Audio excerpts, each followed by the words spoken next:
അച്ഛനോട് ഇവിടുത്തെ വിശേഷങ്ങളൊക്കെ പറഞ്ഞു രഘുവേട്ടാ. നാളെ തന്നെ അച്ഛൻ ഇങ്ങോട്ട് വരാന്ന് സമ്മതിച്ചോ? അത് അമ്മാവനോട് അങ്ങനെ ഓടി വരാനൊന്നും പറ്റില്ല അമ്പിളി.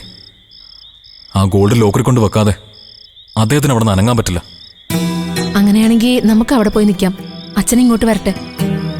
അത് തീരെ ശരിയാവില്ല അമ്പിളി. അമ്മാവനെ ഗോൾഡ് കൊണ്ടുപോയി ലോക്കർ സൂക്ഷിക്കാതെ ഞാൻ ഇനി ആ വീട്ടിലേക്കില്ല.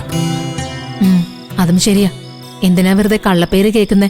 അച്ഛനോട് എത്രയും വേഗം ബാങ്കിൽ വിളിച്ച് അതിനുള്ള ഏർപ്പാടുകൾ ചെയ്യാൻ പറയാറുന്നില്ലേ? പറഞ്ഞിട്ടുണ്ട്.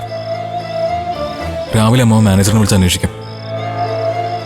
ഗോൾഡ് ബാങ്കിലേക്ക് മാറ്റിയ ശേഷം ഇങ്ങോട്ടേക്ക് വരണമെന്ന് ഞാൻ പറഞ്ഞിട്ടുണ്ട്. എന്നിട്ട് അച്ഛനതിന് സമ്മതിച്ചോ? അച്ഛന് ഇവിടെ വന്ന് താമസിക്കാൻ താല്പര്യമില്ലെന്ന് എനിക്ക് തോന്നുന്നേ. എനിക്കും ഇപ്പോ ഇവിടെ നിൽക്കാൻ ഒരു താല്പര്യമില്ല അമ്പിളി. ഇതൊന്നും ഞാൻ അമ്മാവനോട് പറഞ്ഞിട്ടില്ല. അദ്ദേഹത്തിന് അത് വലിയ വിഷമോ.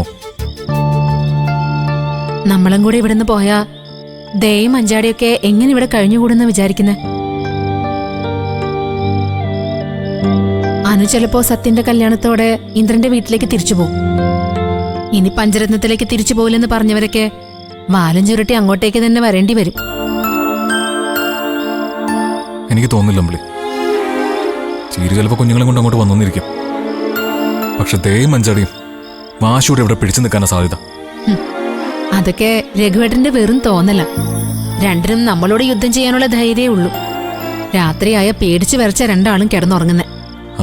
ആ പേടിയൊക്കെ കുറച്ചു ദിവസം കഴിയുമ്പോൾ മാറും അമ്പിളി. പക്ഷെ അവരിവിടെ തനിച്ചാക്കാൻ നമുക്ക് ധൈര്യം ഉണ്ടാവില്ല. അതാ പ്രശ്നം. ശരിയാ. അവരിവിടെ തനിച്ചു കഴിയുമ്പോ നമുക്കെങ്ങനെ മനസ്സമാധാനത്തോടെ പഞ്ചരത്നത്തിൽ കിടന്നുറങ്ങാൻ പറ്റും? നമ്മളിങ്ങോട്ട് വരാൻ കൂട്ടാക്കിയില്ലെങ്കിൽ അച്ഛൻ രാത്രിയിൽ ഉടനെ ഇങ്ങോട്ട് ഓടി വരും.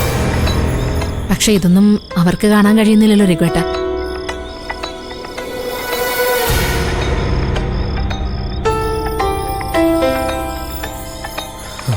എന്ത് ചെയ്യാൻ പറ്റും അമ്പിളി? ഇനിയെങ്കിലും അവനവനെ മാത്രം സ്നേഹിക്കാൻ പഠിക്കുക. തിരിച്ചു കിട്ടുമെന്ന് കരുതി ആരെയും സ്നേഹിക്കാൻ നിൽക്കരുത്. നീ വാ, അകത്തേക്ക് വാ.